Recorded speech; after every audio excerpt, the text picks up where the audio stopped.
They want to know about you before they introduce you to the person that's selling, because Got if they don't believe in you, you're wasting everybody's time. The franchisor is involved a lot. They really need to like you. And again, you need to like them. You're really signing a 10-year marriage certificate, and getting divorced is very expensive. So you can do it. You can sell it, but some of them have minimum royalties you have to pay over the years. And if you close your doors, you're still liable.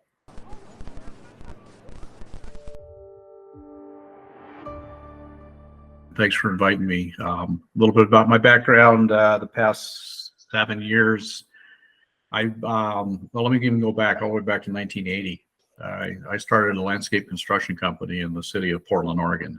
And by 2008, I was the largest individually owned contractor in the state of Oregon. And I was lucky enough to sell it just before 2008 actually happened. I tell everybody I knew exactly what I was doing. So I feel very, very fortunate and blessed that it happened at that time. I took some time off, 2-3 years. My wife and I split our time between Central Oregon and Palm Desert, California. And you guys can figure out where I'm at what time of year, I'm sure, depending on the weather. And I got bored. I could only play so much golf and hang out at the bar for so long. So I started looking around for something else to do. I came across an opportunity to be a franchise broker, which basically allows me to have about 400 different business opportunities in my portfolio that I could recommend to people. So I was basically a business matchmaker. That was fun for a couple of years, and I got involved with the resale side of it. And since then, I've been doing resales for the last 5 years. And I enjoy it a whole lot more than just doing a matchmaking. I do some of that as well, but some of the listings I have, Jay, as you know, are my listings, and others are I'm advertising for franchisors. And sometimes franchisors just have a list of resales around the country that I can share with candidates as well. So I get 3 different resources as far as what we can do. New Jersey, Florida, Texas, Wisconsin, California, actually did one in Oregon, but all over the country, and able to help people exit their business or help people, which I really like. The other side of it is helping people get into business. It's very gratifying that I can help them. I had people help me along my career, and I think it's important to do the same. So a little bit about. So the 3 sources that you mentioned, so brand new startup franchises, existing resale franchises that you list, and then the existing resale franchises that you advertise for franchisors. Is that correct? Those are 3? Okay, got it. So, correct. So if we have to go, like, from your experience, matchmaking, and your experience kind of dealing with all these 400, 300 franchises, in your mind, what are the components, or what are the elements of a good franchise? First of all, someone with longevity. There's always franchises popping up, and I always get a lot of emerging brands, and I stay away from them. If people want them, I let them know that for sure. So somebody that has been around, has 100, 150, 200 or more around the country, we know they're going to be around. And then the industry, naturally the food industry took a huge hit during COVID, where a lot of the other industries actually grew. So yeah, I try to take it personal myself. If I do match somebody up, I want to make sure they're successful. If they don't, I feel bad myself. So longevity, and then stay away from food businesses. So what are some of the, can you give us 2 or 3 examples of franchises that you've seen that did really well, or entrepreneurs that you worked with that you matched that did really well? Sure. All the service businesses are doing fantastic right now. More of us are getting older and older, or should I say none of us are getting any younger, and we want to hire those services out. So the service business, also home care is growing quite rapidly. Accessibility care, meaning not care, but making your home accessible, so people can stay in their homes. COVID hurt a lot. People did not want to go anyplace but their home. So all the services did well. As I mentioned, anything with elderly, stuff like janitorial, stuff that's not sexy, but it's always going to be there. Those types of things. Any yard care, lawn care, pest control, any of those types of things besides your plumbing, your electrical, your gutter cleaning, your power washing, even commercial janitorial, because of businesses always need that service. So those types of things that have been around for a long time. A lot of the brands are even starting to go to a kind of an interesting business model. It's not new by any means, but a lot of them are starting to go with subcontractors, meaning you do the sales and you hire it out. And so it keeps your employee count down. A lot of them will have a call center as well, so you don't have to have somebody there to answer the phone.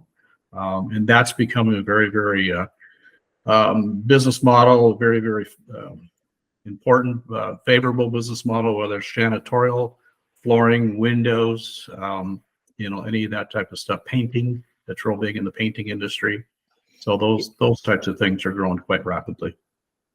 Okay, so if you have to name, like your top 3 favorite franchises, which ones would you pick? I probably shouldn't say that since you're recording this. All right, we can pause it. I'll beep it. I guess I would say I could go with the top 3 brands or industries. I do like B2B a lot because it's always been around. And again, the service industries are out there. I will say there's some really good franchisors, and what's happening in the industry is a lot of consolidation. And you get into somebody, I'll use the name of Neighborly. You may have heard of them. They are a service brand for homes, home service brand, and then they will market between their brands. So they're building their own Angie's List, if you want to call it. And so those types of, like, getting back to what I said earlier, making sure you have a solid franchisor that's been around. But companies like that, they are solid. They have good businesses, and they share with each other. Got it. I'm always been eerie around, like, or kind of cautious around companies that want to take on all the marketing and take on, and all, like, similar that you were saying. Like, I have someone in our group that wanted to get one of those One Day Paint franchises, and so you don't own the customer. They find the customer, and then you don't have a team. You're subbing everything. So I feel like the terminal value of that business is not there. And I mean, there's no, aside from having a Google My Business account, you don't have much. What are your thoughts on that? Like, if you decide to, if you grow this business and 10 years from now decide to go out of the franchise brand or decide to sell, where are you selling aside from a Google My Business account? Or maybe, you don't even own your website. Agreed on some of that, but you do have a customer list. And even with my little business, what I do, I've gotten referrals. I help somebody, and then out of the blue, I get a phone call. They want me to sell their business as well. So I think as you're building the business, you're going to get rated on Yelp and the different platforms out there, and really that's what you're selling. It is nice because I would say people like that take those businesses, I call them artists. They're really good at what they do, but they're not really good at running the business. And so if you have somebody doing all that side of it for you, it makes their life a lot easier, and then they can just go out and do what they're best at. So I don't agree with you 100% that you don't have anything. I believe there is a solid business, there's a reputation, the name's out there, and you do have a customer list. Got it. So as you match, franchises with entrepreneurs, what's the secret sauce? How do you kind of, like, what's the art in that match between the entrepreneur and the opportunity? Yeah, I have a little questionnaire, and I ask people. A lot of it has to do with location. A lot of it has to do, the number one thing is money. How much money do you have to put down, and how much are you willing to invest in a loan? And then your likings. You know, a lot of times people just don't. When I was doing strictly the matchmaking, I don't think I ever placed one for the brand that they asked about, because people don't know what's out there.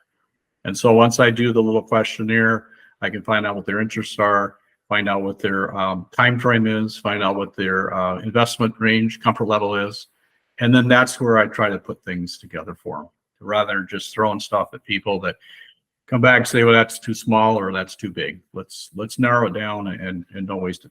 Because you're constrained with the territories that are available, and then where the person is, and then the budget. Okay, so you go with that constraint. But then in terms of like, you know, desire to be involved, or amount of time you have to kind of like what do you advise these entrepreneurs? Like, because we have a lot of people that are usually working the W-2 and they want to start a franchise, or so how do you advise them?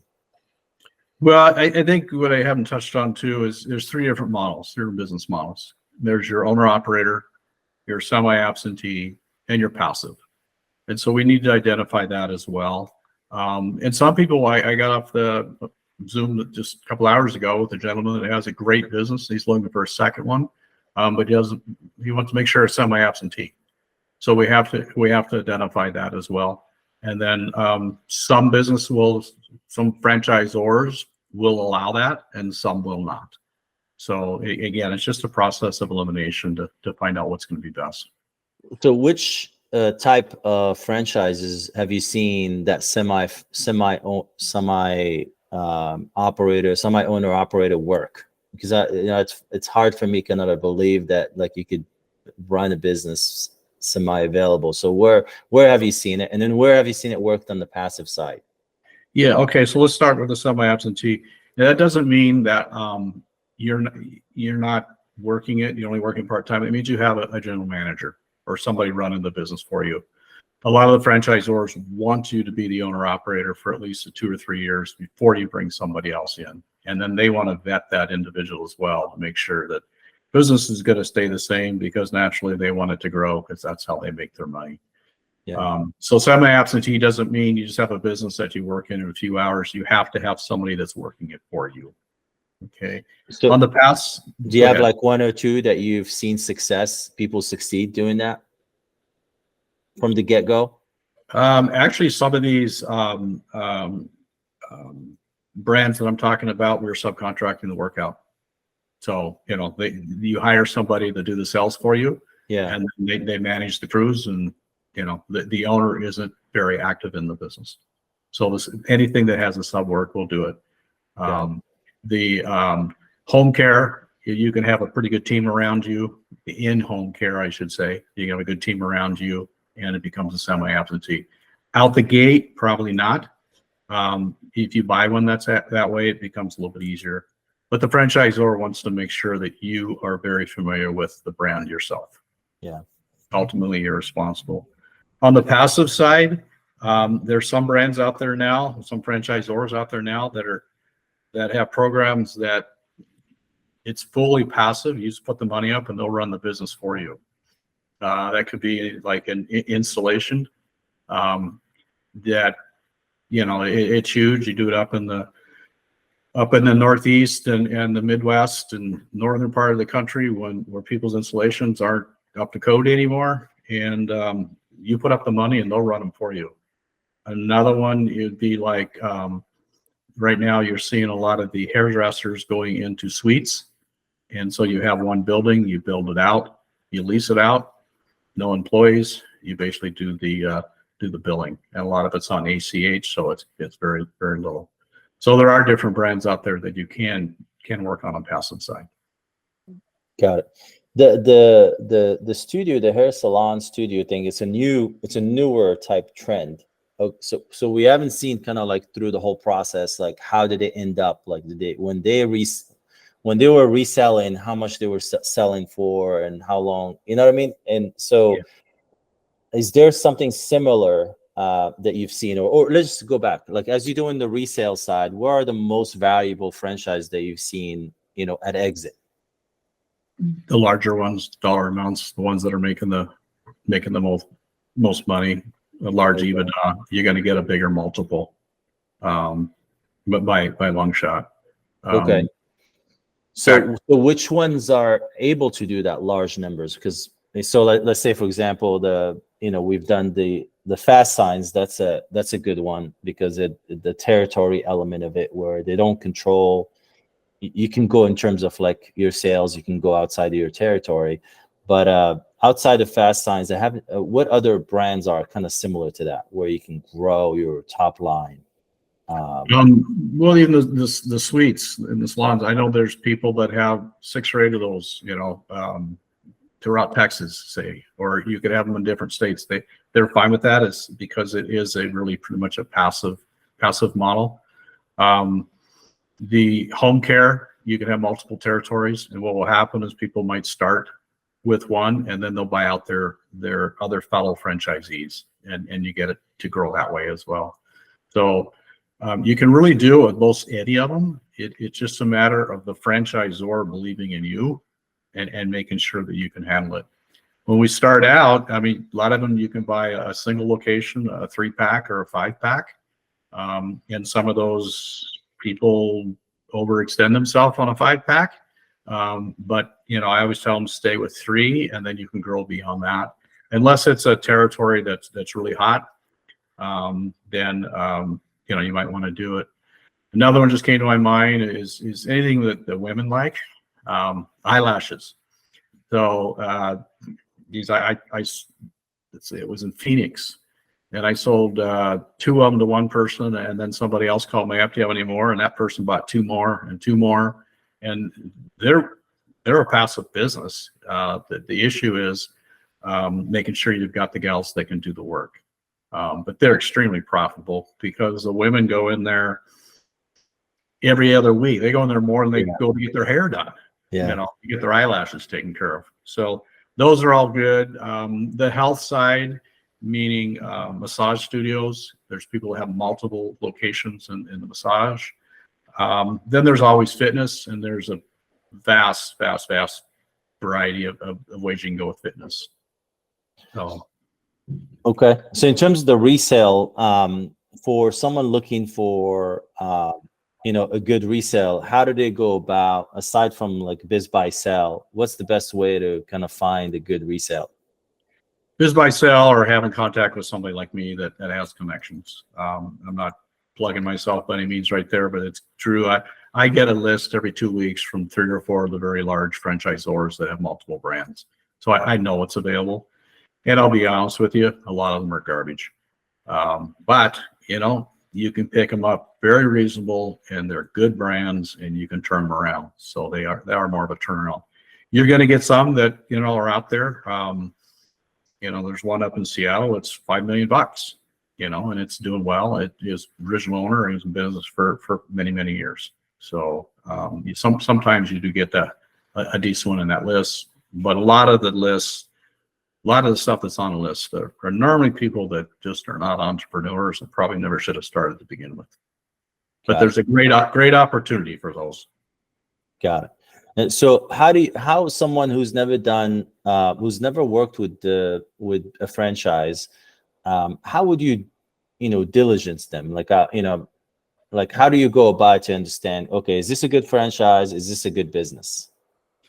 Yeah, that's my job. That's what I like to do, is to coach you along the way and let you know, what I know about it, what I don't know about it, some questions they ask, what to look for. But it's a lot of time, not a lot, but the franchisor is involved a lot. They really need to like you, and again, you need to like them. You're really signing a 10-year marriage certificate, and getting divorced is very expensive. So you can do it, you can sell it, but some of them have minimum royalties you have to pay over the years, and if you close your doors, you're still liable. So you have to be careful with what's inside the FTD. Got it. So if you're in terms of steps, usually when you find something you like or an opportunity you like, so step 1 is you're you're meeting with the franchisor, you're getting the FDD, you're reviewing the FDD, and then you're meeting with the seller. So you have, instead of a non-franchise business, you would go straight to the seller, you talk to them, you get their financials, and then you make an offer. In this case, you have this one step right before where you have to meet with the franchisor first. Is that how it works for all the franchises, or it all depends? Yeah, because the step is if it's a brand new territory, and then make sure you're good there, and then you go through your due diligence with the buyer. So there's really two contracts you're signing. You're signing that FDD for 10 years, and you're signing the purchase agreement with the seller.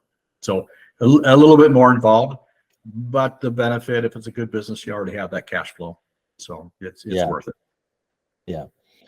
Guys, feel free to jump in if you have any questions. Ron and I can talk probably for hours. So now in that Ron, you earlier you were discussing big exits with big EBITDA.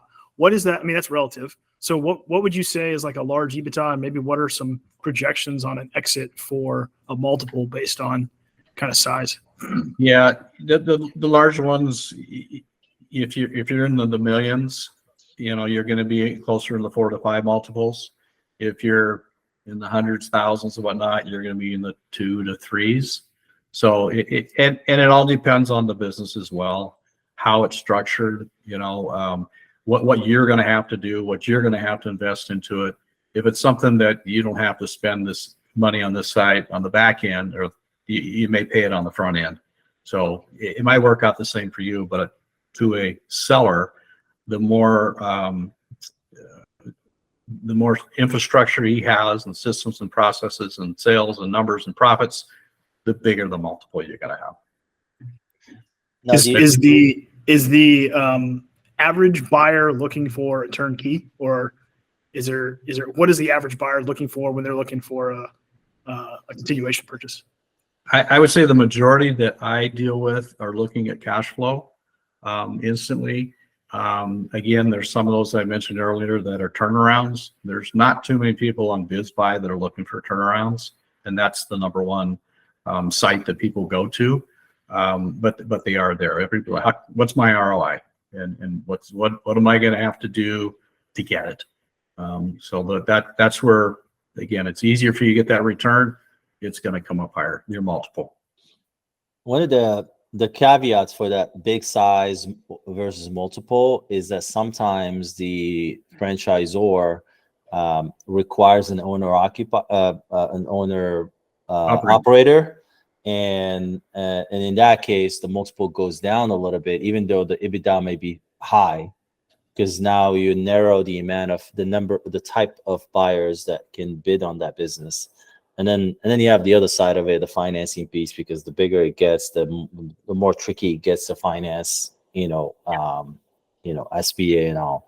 So so sometimes you can get like a large EBITDA at 2.5, 3 times if the business.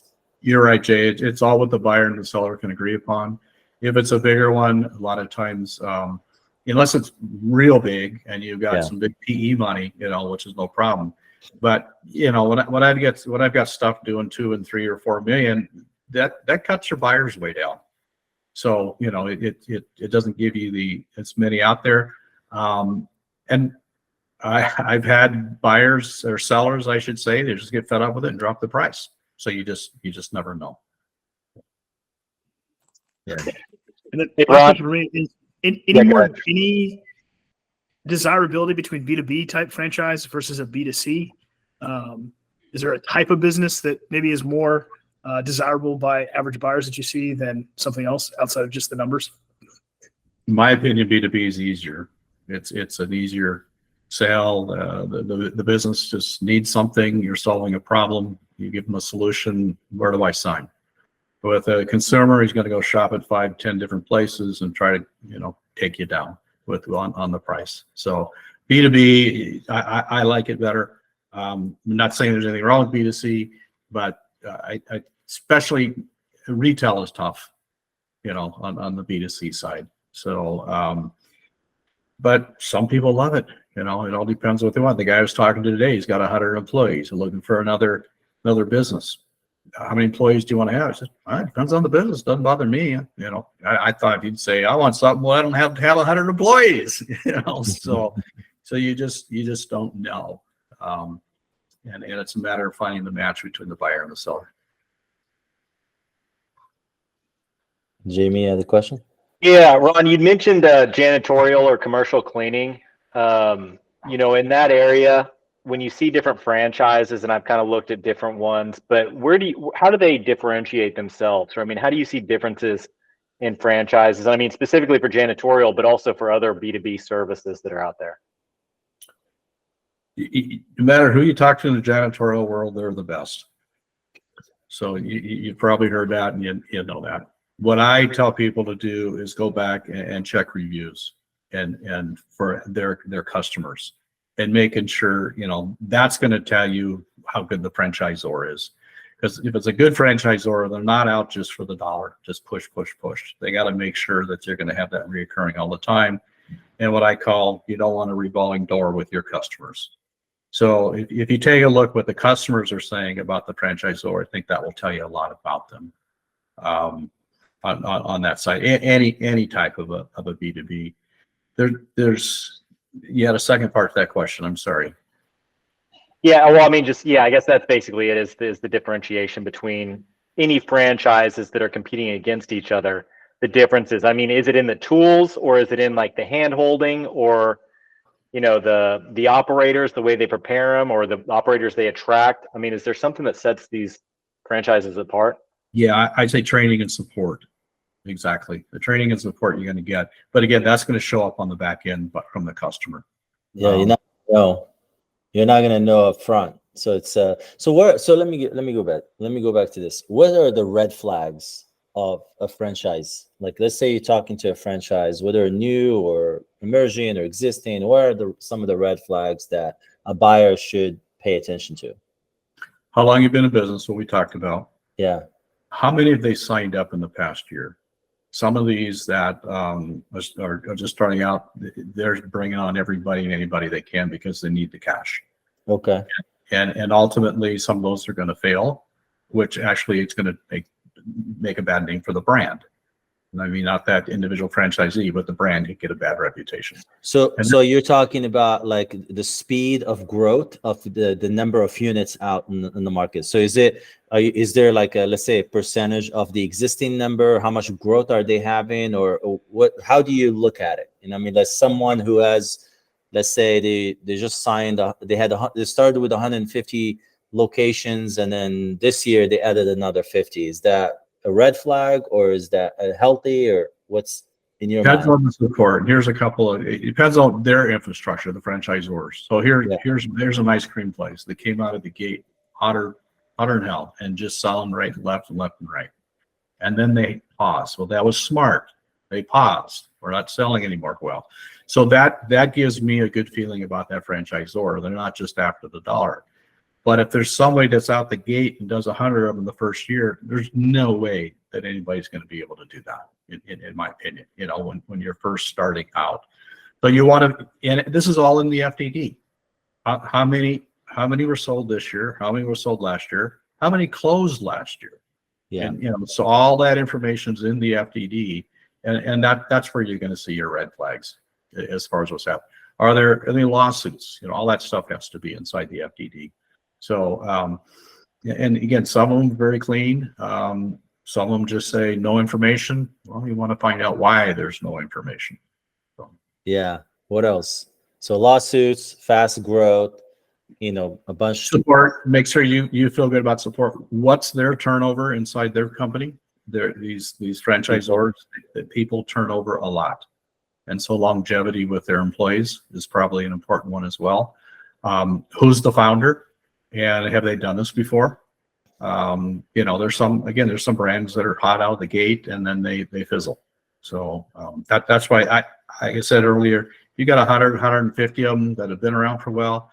I think you're over the hump, and you should be better. Been around. How many years is that? 3 to 5. Okay, that's not long. 3 to 5 or more. Yeah. Okay. But again, it could go against what I've just said. Yes. It can go against me what I said, because it could be a new brand under a franchisor's umbrella that is very good. Yeah. Okay, so maybe it is a start out with a power washing something, but they did great in the junk removal side. Yeah. You know, and so they're growing as well. So that gets back to the franchisor and how strong they are and what's their experience. So you can have some new ones. I'm kind of contradicting myself here a little bit. Yeah. But you can have some new ones as long as there's a good structure behind them. Got it. And so, what are your thoughts on when these franchises get acquired, by PE? How is that? Is that good? Is that bad? What are your experience with that? I believe it's good for the franchisee and franchisees and the franchisor because the PE people are bringing in more money, and they would not be buying it unless it's a good brand or they feel that they can make it a better brand. So I haven't seen any downfall, to be honest with you. Okay. There's also companies out there that help franchisees get started, and they coach them along. So I know if they're under that brand of the people that are starting it, they're going to be okay because everyone I've seen under that roof has done extremely well. And so that's where I may show somebody something new out the gate because whoever's coaching them has coached all the others to do very, very well. Got it. Where are the most aggregators, most active right now? Like the people that are buying, multiple units. Where are they? Like, back in the day, it used to be, all these guys want a Pizza Hut or McDonald's or whatever. Now in the home services or in the B2B, where have you seen the most aggregation? Of the brands or the buyers? The buyers. The buyers that I'm dealing with are normally sophisticated people that have either a couple other businesses or they're tired of the corporate world, and they have money and they're ready to go off and do their own thing. No, I meant like which brands have like aggregators, like private equity that's buying like as many locations as they can out of those brands. I'm trying to think the ones like if they had a B2B model, they're picking up other B2B models to go under the same umbrella. I'm trying to get a good answer for you here, and I'm not. Are you trying? So you're trying to answer without saying any names? Is that what you're doing? You're a pretty smart guy. Yeah. Okay. All right. Okay. So we're seeing a lot of we've seen a lot of guys in our group from they start out with going to buy a business, and then they get interested in franchises, and then 3 months later they call me and say, hey, I'm buying a brand new franchise. And it just drives me crazy. I never understand why would they do that, because it's the same. You're going to end up investing the same amount, even more, with a much lower chance of success. So what's your opinion on brand new versus resale? Well, it depends on the resale. You could pay a whole lot more for it. But again, you've got normally it's a turnkey, or you've got some cash coming in the next 30 or 60 days. Yeah. With brand new, it depends on what it is. If it's brick and mortar, you're going to pay the franchise fee. You're going to go through training. You're going to be lucky if your place is open 6 months to 12 months later. And then you can start your business and hope to get some money coming in. So not to say there's anything wrong with that. You're going to pay a lot less, it depends on the build out and the type of business and whatnot. But a resale, that's why a lot of people, when they call me on a resale, they don't even want to look at a startup for those reasons. They want something to go right away. But there's, it depends on your time, your situation, and the money you want to invest. You can start by yourself. It's going to cost you less. You can build it, and your return is going to be much greater when you sell it. Okay. So what are the trends right now in terms of franchises in post COVID, post everything? What are the trends in terms of buying these and building them? The trends in the brands. Yeah. Yeah, the home care is huge. Like I mentioned Home earlier, care. home care and all the service brands. But during COVID, the home remodeling just went nuts. I mean, they all went crazy. Everybody's at home. They're looking around. I want the cabinets. I want the bathroom. I want the kitchen. You know, I'll place the floors, do the windows. So all that went nuts during COVID, and it's still staying strong. So I think those two are going to be very, very good for a long time. And again, you know, the fitness is still, everybody wants to be, you know, in shape like you, Jay, and you know, go out and find a way to do it. And that could be anywhere from yoga to spin to full fitness, stretch labs, you know, all different types of stuff is what I'm saying as far as fitness goes. And again, anything that the ladies want. So those are always, they're never going away. Let's put it that way. And Amazon's not going to be able to sell it. And that's what a lot of people will look at. Got it. And so where are the, do you have like an example of a franchise, someone, give me one for a startup and one for a resale, someone who started one that didn't work out and someone who bought a resale that didn't work out, and then why? Let me think. I'm trying to do the inverse thinking, the whole, like, how do we mess it up? How do we screw it up? I've got a listing I just got the other day from a brand. It's in the computer repair on, which is, you know, a lot of us, again, none of us getting younger, and a lot of us don't know how to use computers, and so it's there. But the brand has shifted to go away from residential into commercial, and they're selling packages for security and whatnot as well. This guy bought into it. He's 3 years into it. He's not a salesman, so he can't go get the business, and he's dumping the thing for probably a third of what he paid.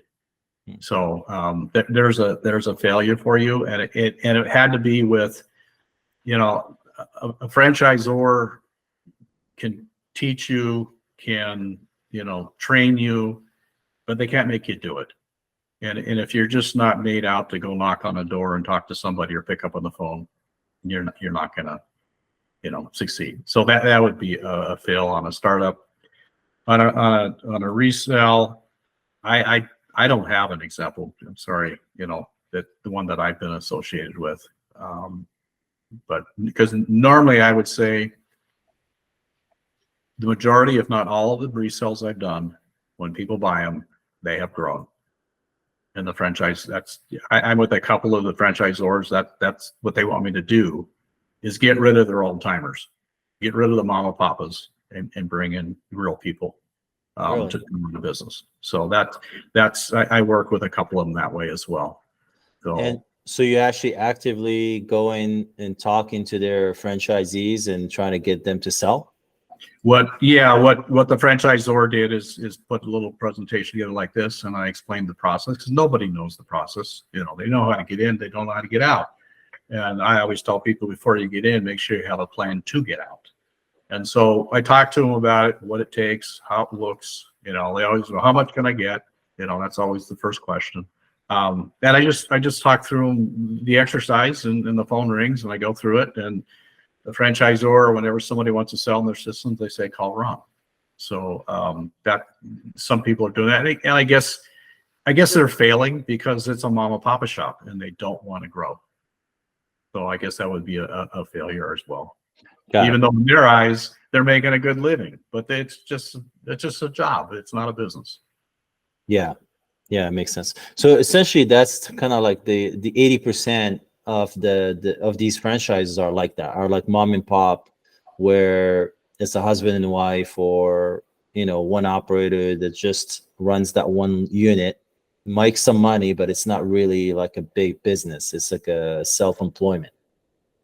And then I don't know if it's 80%, but there's a lot of them like that. Yes. Got it.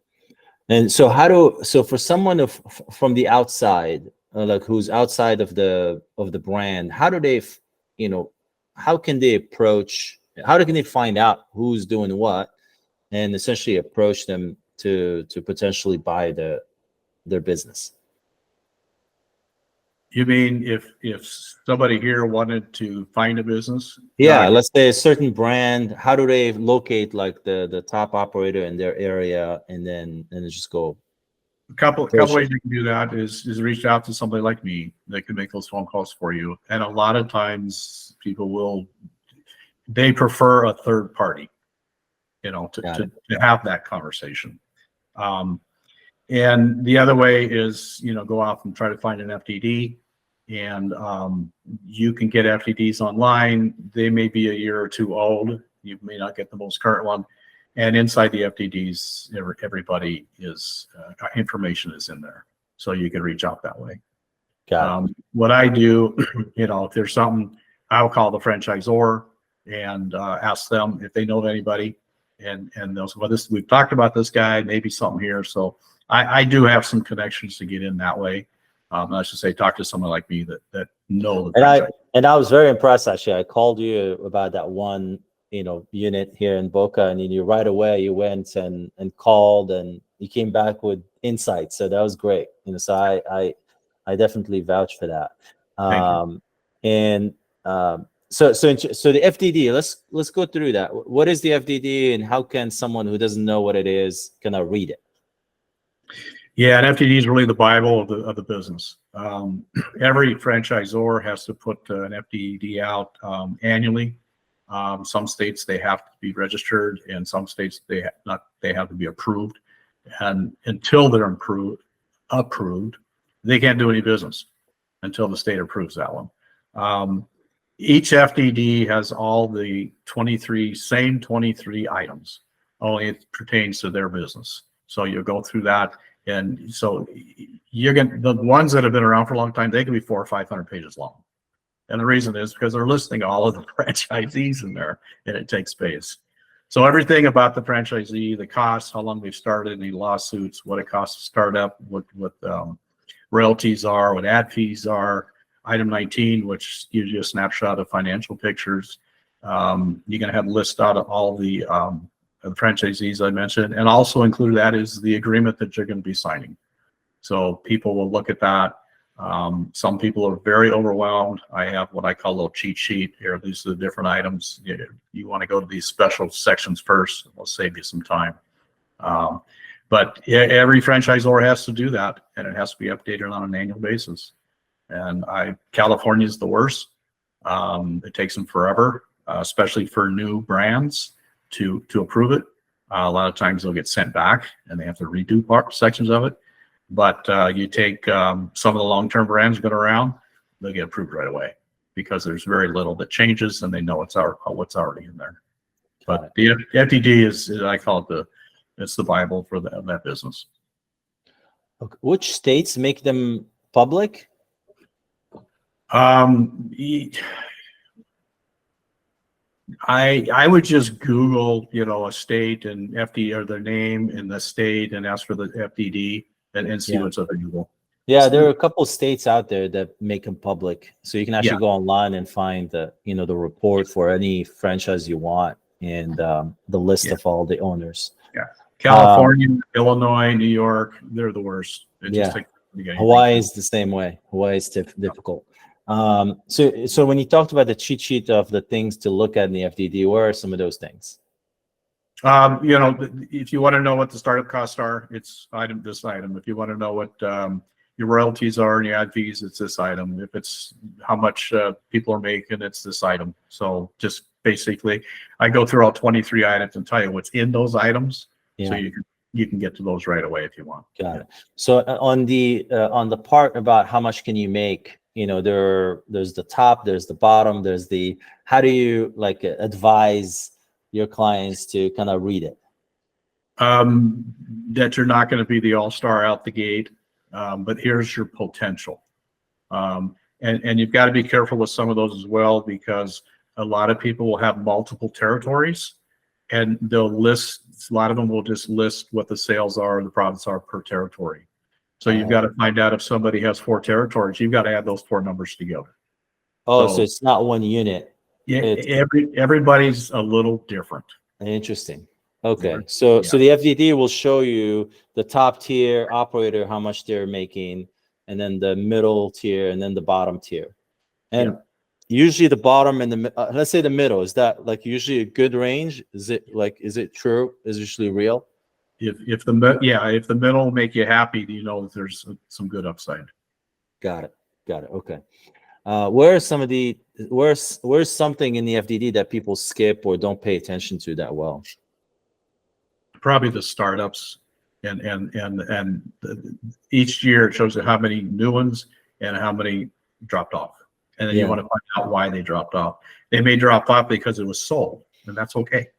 But if they're dropping off because they're dropping out of the system, you have to ask the question why. Got it. And do you recommend your clients to kind of like call as many of these franchisees as possible and kind of try to have a conversation? Yeah, absolutely. You don't listen to the franchisor. Don't listen to me. Make your validation calls, because they have nothing to hide, you know. And I'm not trying to sell you something, and the franchisor definitely is trying to sell you something. So, but yeah, you want to make those validation calls. What a lot of the good ones are doing right now is they have weekly meetings with their franchisees and conversations, and they're recorded. So at first, maybe the franchisor will give you 2 or 3 links to listen into, and so you can do that. But I highly recommend that you call somebody that just started, somebody that's been in for a long time, and somebody in the average. Don't take the ones the franchisor tells you to call. He's gonna give you the best. Best one. So speaking about selling, I'm seeing a lot of guys running a lot of campaigns on social media and on podcasts and stuff, you know, trying to sell this kind of advisory, new franchise advisory kind of service. But a lot of them are just focused on 1 or 2 brands that they're pushing really hard. What are your thoughts on that? I haven't seen too much of that, to be honest with you. I do know that a lot of the brands, the majority, especially the big ones, they'll have their own internal advisory from the franchisees. Yeah. And to me, that's important as well. That means the franchisor is listening to the franchisees. And if you can get on one of those panels, that just helps you as well. But as far as the podcasts, I don't think there's anything wrong with them, you know, but you know, they're doing it for a reason. And it's not just to get their voice out there. So, you know, they want to make sure that the name is out there for people to look at it, is my opinion. Got it. Go ahead, Curtis. You have any question? Yeah. Hey, thanks, Ron, for taking a minute to chat with us today. I owned some pack mail stores back in the day, franchises. Sold those, but you're hesitant to list brands specific on this call. If I were to jump on a one-on-one with you, because I am interested in the model and getting back into something, would you be able to give more detail on like specific franchises that you're, you know, if I tell you the industry, hey, would you steer us towards specific ones? It's just you don't want to do it in the group setting here. I'm happy to do that on a one-to-one basis. Yes. Okay. Yeah. Cool. I wasn't sure if that was a normal thing or it's just because we're in this big group here that you're a little more. And I'm not. I get it. I just was curious on that. What I can't do and what I won't do is I can't share any financial information. That you have to get from the FDD or from another franchisee. That's an earnings claim, and I'm just not allowed to do it. And I got to. Well, you can tell him the names, though. You can tell him. Yeah. In the shipping industry, you could say, here's 3 of them that are. We'd actually go into more detail on. Specific. Yeah, and I can give you what the fees are. You know, your what the FDD, I'm sorry, the franchise fee is, what the royalties are. You know, how long they've been in business, how many units they have around the country. I can share all that with you. Absolutely. Okay, cool. I appreciate it. Yeah, my pleasure. I look forward to talking to you. So what else would you want buyers of franchises to know, Ron? Don't be afraid of franchises. Some people I talk to, no, I don't want to give somebody my money, you know, and I tell them, if you do it right, if you with a good franchisor, you're going to save money because they know it works, they know it doesn't work. You're not out there by yourself trying to reinvent the wheel. Some people can't get over that. I've had a couple that came back, says, okay, yep, you're right. It's not that bad paying, you know, the 6, 8, 10%, whatever it is. yeah, just don't be afraid of a franchise, a good one, because you get the name recognition. You're not by yourself. You know, you're not Jay's Pizza Parlor. You know, you've got the names all over the country. So I think that's the biggest hurdle that I get a lot of people concerned about. Other ones will say 10 years. I got to sign up for 10 year. Sure, but 5 years in, you call me up, we'll sell it. Oh, you can do that? So it's just an education of some people just don't know. And again, that's what I like doing. I like helping people and coach them through the process. Got it. Any questions, guys? No. All right. Well, I appreciate it, Ron. Thank you for taking the time. Yes. So, I appreciate it. Hope I didn't put you to sleep. So, No. I'll get anytime Jay share my information, I'm happy to have a conversation. Yeah, if you call him, he'll tell you the thing. I think in the group setting, it's tricky to mention brands and stuff. So yeah, I get it. Totally understand. All right, man. Have a good one. All right. Thank you. Hey, guys. Take care. Thank you, guys. Keep Bye. it on, Jay.